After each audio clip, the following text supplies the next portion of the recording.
Another live video today. We're talking about cameras and camcorders. Want to know which one is best for you if you're the newbie starting out or just want a little refresher. This is the video to watch. Stay tuned.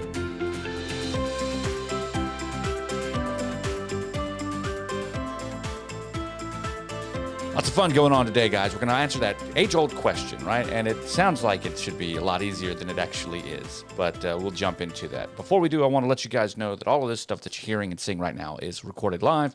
If you like what you're seeing, if you enjoy this video, if you find it helpful, please consider using the Amazon or PayPal links down below.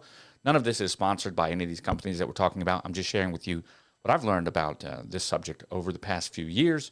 And yeah, so if you find it helpful, help me create other great content. Today, we're going to answer this question really in 5 specific parts. This will be a coffee cup kind of conversation, so grab one if you want. We're going to be looking on the computer here at the end just to go over pricing. Today, we're going to be talking about which is best, what's the difference, the biggest compromise that you're going to make with a camcorder versus the biggest compromise that you're going to make with, of course, a camera. And then we're going to follow it up with how much is this going to cost you. So those are the 5 general topics that we're talking about today. And spoiler alert, the answer to the question, which is best for you, really depends on you. But I can give you a heads up right now. Cameras versus camcorders is a tool-specific job. I think that the idea and the use and implementation for something like a camcorder, like we see right here, as compared to something like a camera, is a complete job-specific function. And 90% of the time, you know you need a camera. Only about 10% of the time, you know you need a camcorder. And if you need a camcorder, you really need a camcorder. So here's the answer to your question. Which is best? Tool-specific, job-specific. If you know you need a camcorder, that's the answer for you. It's that simple. Sometimes people need just a little hump to get over that. But if for some reason you think you might be going one of 2 ways, here's a big thing to consider with a mirrorless, a hybrid mirrorless camera. And it doesn't have to be this Panasonic S5, although it could be. It could be the Sony. It could be whatever, Canon, Nikon. They all make good stuff. You cannot buy a bad semi-pro camera today, I don't believe. I think they're all good. So whatever you choose, it's up to you. Now, the reality is when you get a camera, right, you get a multi-role device. This is taskable in multiple assets. You can use it many different ways, and it is fit to mission specific. I can break down the lens, put a different lens on it. I can break down the body grip to put a different body grip on it. I can put a cage on it to build it out like a cinema rig. I can dial it back to be minimalistic. It is all revolves around the rifle because you're shooting, right? This is your rifle. This is your camera. That's a joke there for you military guys. Come on, man. Yeah. So anyways, so it all revolves around that fit to missions, task-specific camera. So this is modular and usable in that shape. To continue with that idea, the camera itself will give you 2 specific products, video and photo. If you didn't know that, well, now you know. Okay, that's really important to consider. If you're talking about documentary filmmaking and things like that, again, this can provide behind the scenes with photo and video. A camcorder will only ever provide decent, well, video. I suppose there are some out there that take photos, but I think Sony sometimes will do a screenshot or take one, the NEX or the next series, the NX. I know that my Panasonic, this is the beautiful HCX1, which is very similar to the UX180. The only difference between those 2 cameras are the SDI outputs on the back. This one does not have them. The UX180 does have them, which means that the UX180 has some broadcast capabilities, which is why they added it. Other than that, the 2 cameras are exactly the same. If you were to compare those 2 cameras to the little brother of this and the little brother of the UX180, you have the UX90, and those 2 cameras are very different indeed. So I wouldn't go with the 90 just because of the recording formats and the distance of the lens, but that's getting into something a little more technical. We won't do that right now. We're still answering the question, the first question, which is best, and that, of course, depends. When you get into something like this, we're actually talking about a fit to task specific, not mission. Think about mission as being your whole encompassing job. The mission is to create a wedding video. The mission is to create a documentary film. That's the mission. Each particular piece of equipment you use will task to that mission. This is not a mission-specific item. This is a task-specific item. It is video only. And in that rate, it has some things that it does extremely well. You want built-in neutral density filters? You got them.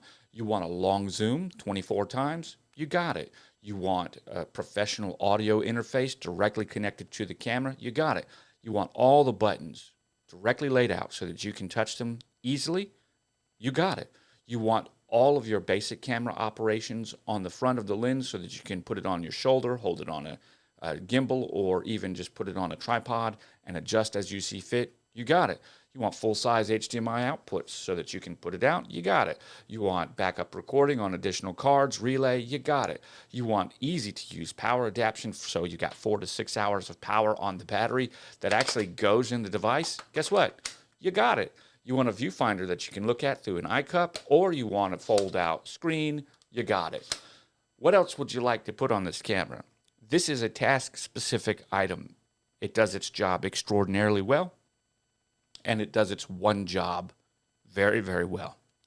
Now, we've talked about those two, and I hope that helps identify more for what camp you're in on this first question, which is best, pins. But now you have a little bit better of an understanding of which one is going to do what. Now, can you build out your camera to fit those mission-specific or task-specific goals? Yes, you absolutely can, but you have to build it out.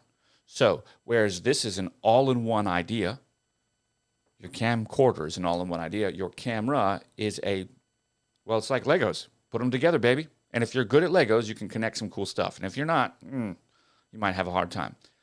There's a timeline that takes to using both of these when you can just show up on site, push record, or show up on site, build out, or build out ahead of time.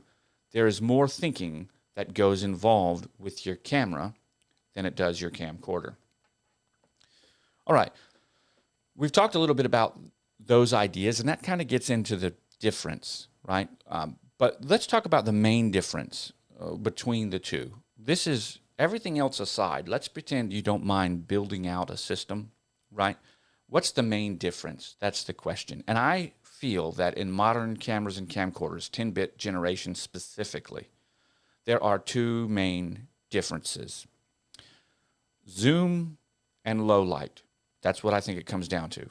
Remember, the camcorder has an integrated lens, generally speaking, an integrated lens, and a smaller sensor. So the camcorder is going to give you a longer zoom, but lower low light, worse low light, generally speaking, and that's because of a smaller sensor. I don't care if it says that it's got an f1.8 aperture. That's great. So does your cell phone. When's the last time you used that to record something in the theater in a dark environment? Probably didn't get the best results. So sure, it might have an f1.8 aperture on the camcorder, but that is nothing like a 1-inch sensor compared to a full-frame sensor with an f1.8 inch or an f1.8 aperture on that full-frame sensor. It's just an order of magnitude different. Now, there's a drawback to that. Sure, you get great low light, but then, well, to get a 25 times zoom equivalent, this is an equivalent to almost 600 millimeters. To get a 600 millimeter Panasonic lens, or even a decent 600 millimeter f2.8 or f1.8, you're not getting those. You're getting into thousands of dollars. We'll talk about that later in the price comparison. So how do those things really relate? I got a question earlier today that said, hey, I want to record some stuff for my kids at sports. They've got a gym they go to, and I want to know, is the low light of the X1500 2000 CX10, the one that you're seeing this picture on right now, is it really that bad? Will it work in a gym? Yeah, it'll work in a gym. If they turn the lights off, it won't work. If you're outdoors and you have spill light, it will work. And that's an advantage of this new 10-bit generation of cameras of sensors that we have. But that's talking about something else. You have to understand how to use your tool in order to get the most out of it. So if you are going to work with a camcorder, then that means you're going to have to learn, if you're a documentary filmmaker, or if you are a filmmaker, or if you're just documenting your life, you will have to learn how to use the environmental light more to your advantage. For me, when I record with my Panasonic, any of the camcorders, but definitely the X1500, X2000, the one that you're seeing right now, I'm definitely looking at areas that have a lot of spill light so that I can use the ambient light on scene to do my recording. And that means that there's not a lot of spill light in a wedding reception. So I definitely don't use it for receptions. But there is a lot of spill light recording someone on stage. So that nice lens in the camera, or this camcorder, I should say, would work well in that situation. So the trade-off that you get with the camcorder is worse low light and more work to get the kind of low light results you want. And I'm talking dark, like outside, close to nighttime or nighttime, depending on your camera. You're going to need to learn some skills for that. You're going to need to learn some techniques. As compared to a camera where the low light capabilities will automatically be augmented or improved because the sensor is larger. So it will be able to let in more light, a bigger sensor, more light, less visible noise. In these instances, there are some tools on the software side that you can use that'll help you out, like Neat Video or Topaz Noise, stuff like that. So if you're using camcorders, be prepared for a workflow whereby you will quite likely need to use more of that after denoising technology after the video is created or during your post-production process. You may still need that with a camera like this, just depending on how low light you're going. But that's the benefit of the camcorder. The main benefit is the zoom, ultimate zoom. In this particular instance, it is 20 times, and it's 24 or 25 times on the CX10 or the X1500, X2000. That's not something that I'm going to ever hang on the front of this lens. And if I did, it'd be huge, right? And the main drawback is, of course, the low light capability. But what about with the camera? We've talked about the ability to switch out lenses and make it modular. For me, the only notable advantage, of which each of these have many, but I'm just giving you one, what I think is the most important. For the camera, it is definitely the sensor, right? And that sensor is going to completely and totally and most greatly improve any video that you do. For example, for me, in my wedding photography, this 24 megapixel sensor on the Panasonic S5 recording out to Apple ProRes is the highest image quality I have ever got on a camera, camcorder, and I love it for receptions. It is just gorgeous video. I like it. It's 10-bit. There's a lot to do with it. It looks great. Yeah. Would I say that about the Panasonic HCX1? No, the video looks good. It looks good. Oh, it's good. Not good in low light. You got to work more. Its dynamic range is less. And that's all due to the sensor.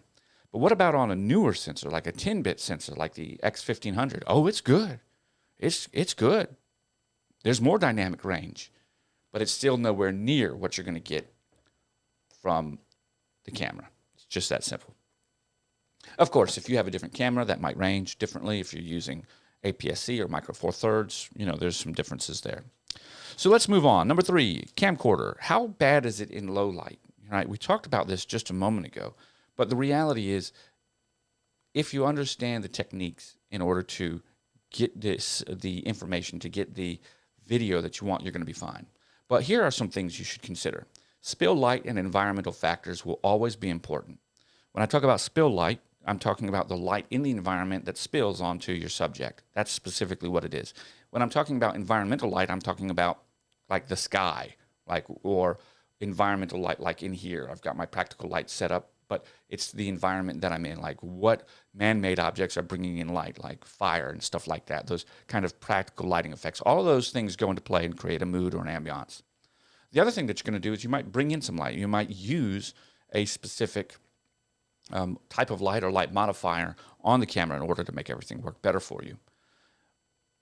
If you take those things in mind, then having that extraordinarily long focal length throughout the day will be extremely helpful for you. Now, the other thing you might consider is that as you zoom your integrated camera camcorders, the aperture likely will increase. So if you have the ability to not do that, right, then you're going to make sure that you can shoot wider in darker scenarios so that you get more light coming in. That would be a problem if you're sitting in the stands of a football game, right, or in the stands at a theater because you don't want to zoom in too much, right? But if you did zoom in at a football game, usually there's a lot of spill light that is actually directly on the team so that you can see, so you probably wouldn't have much of an issue. The second thing is, with low light, you will definitely need a tripod. Do not rely on any handheld stabilization or electronic stabilization. You will, without a question, require a tripod. What about a camera? Like, how expensive really is one of those 600 f4s? Well, we could look it up, but the reality is, if you had a 600 millimeter zoom, like this is equivalent to the what, 624 millimeters, something like that. If you had that on a lens, you're spending closer to 10 grand. Lenses are more expensive. You do have that option to build out, but you're going to build out a kit on your camera that's more expensive. So number 4, asking how expensive is that camera? Yeah, it's a lot more expensive in the long run. Let's say you spend $2,000 on a camcorder and you spend $2,000 on a body-only camera. Well, you still have other lenses to get, so there's more involved with it. There's more to bring along with you. So overall, the lifetime cost to benefit is higher. The benefit is you've got more options in low light in different situations. You've got different types of lenses, macro, long, wide, fisheye, whatever you want. But you have to spend that money. So if you're going to spend the money and begin, you'd have to choose exactly where you were going, which is, again, a final reason for why I say that if you need a camcorder, you already know you need a camcorder. If you don't need a camcorder, you probably just need a camera.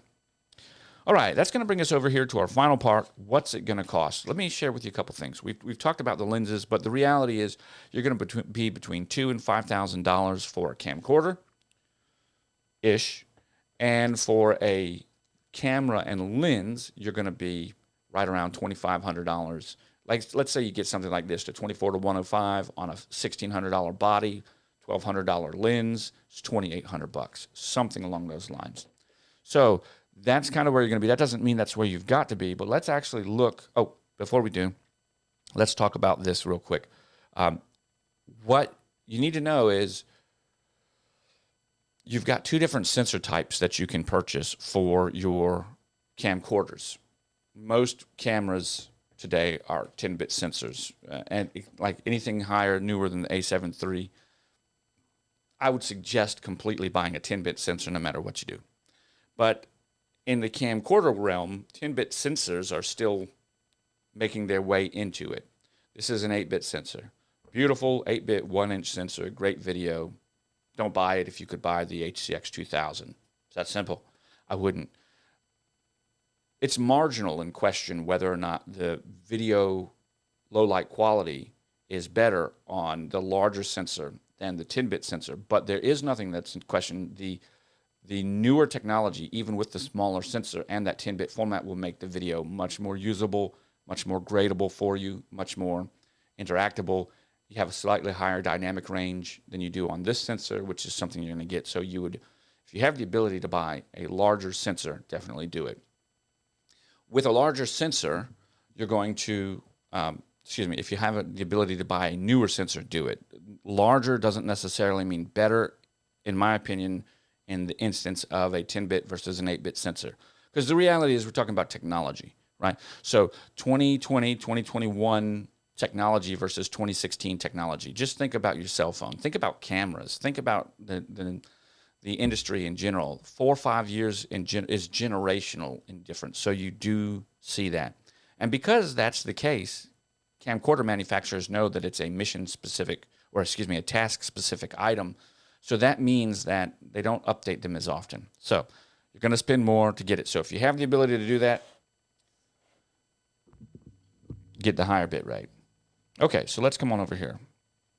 We're now looking over here at my computer, and I just wanted to share with you B&H. This is not sponsored. I'm just over here on B&H. I've got a couple of things. 1-inch sensors, right? And you only have on B&H, there's like 17 of them right now. Of those, only a few are 10-bit. The 605 is 10-bit at $4,600. The CX350 Panasonic is 10-bit. The XA50, that's not 10-bit. It's an 8-bit camera. The GY HC500U from JVC, 10-bit. XA55, nope, 8-bit. $2,799 to get 8-bit. Nope. The CX15, I'm not sure, but this is not an integrated lens, so I won't include it. This XC10, I'm not sure here either. Once again, not an integrated lens, so I won't include it. The 705, definitely 10-bit at $7,000. This is one beast of a camera. HCX1, that's the one I showed you just a moment ago. Nope, not there, not 10-bit, so I wouldn't buy it. GY500U. The GY500 series from JVC is a great series, and it's modular. You can build it out. If you want to do 4K 60, you're going to need the caddy that goes right there for your SD card, but otherwise, you can do 4K 30 with that 1-inch 10-bit sensor on a 20x zoom camera. So you can buy it at different price points. If you don't need 4K 60, I'd just say get the one with the 4K 60, but they do have big sales on it, and this GY500 series also has live streaming built into it, which is really cool, and so does the CX350 and the 705. They've got live stream built in.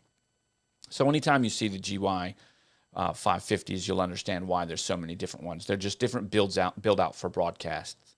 This Sony Z90, nope, 8-bit. Z150, nope, 8-bit. 705, of course. Yep. This HC500, yeah, but now that you're getting into, this is broadcast stuff down here, special order broadcast. Okay, so there you go. The point is there, that's kind of the price range for 1-inch. You're in the $3,500 price range. Sometimes you can get the GY 500 series without the caddy, although sometimes you can get it with the caddy for around $2,900 or $2,200. We'll buy an open box, but that's it. And you're going to get that 20x zoom. You're going to get all the capabilities that you like in a camera, but you're going to get the 1-inch and that 10-bit. Now, when we come back over here and we get rid of the 1-inch requirement, we'll go over here to 1/2.3, and I think there's a 1/2.5. The reason I include the 1/2.3 and the 1/2.5 is because the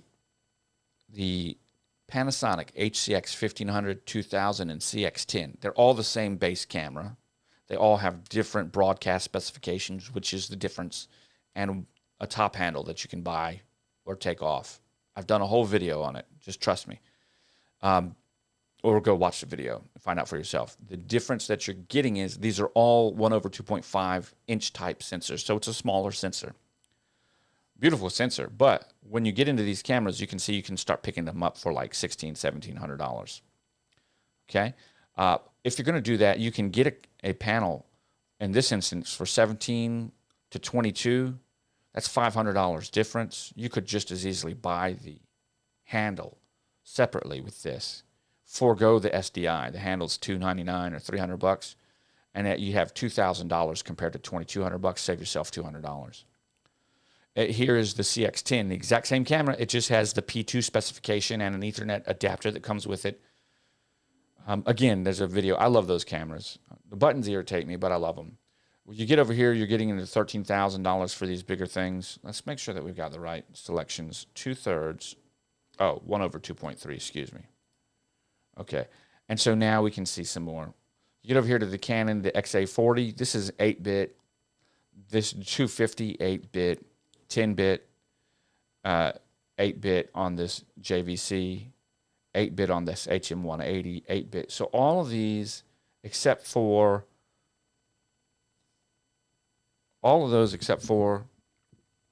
the, I can't think words right now, all of them except for the Panasonic HCX 1500, 2000, CX10 are all 8-bits. There's only a few of them. So why even buy them? The Panasonic has more features, and if nothing else, has a newer, remember, the technology is still newer. These are just older sensor technologies, still newer. It's still 2020, 2021 technology that goes into that sensor. So there you go. And if you do, you can jump into $2,000 for the CX10, or excuse me, for the HCX 1500 plus $300 for the handle, or buy it in a bundle, or you can get it a little bit more. I suggest the Panasonic if you're going to go that route. It's going to be a great little camera for you. One bonus tip, you might ask, how do we get bokeh? How do we get background blur, right? You just zoom and get further away and stabilize. On the smaller sensor cameras, like 1/2.5, 1/2.3, it is difficult to get that cinematic background blur look. The reason we want that bokeh is to help separate the subject from the background to make things look more cinematic and separated. But the reality is, if you're working with a camera like this, you're going to have to work harder to get that bokeh, which means you're going to have to step back and zoom in, sometimes all the way. Once you do, you can really compress the background and get some blur, but then you're far away from whatever it is that you're doing. Of course, on a 1-inch camera, that's easier, and if that's the look that you're going for, totally good on a camera. Guys, I'm Rob. I hope that you found this video helpful today. I've had a great time chit-chatting with you. Please let me know what you think down in the comments below. If this was a good, helpful video for you, if it was a chit-chat that just made things make more sense for you, please don't forget to use the Amazon links down below. And I want to thank you guys for watching. Remind you that I'll catch you on the flip side, and I'll see you next time.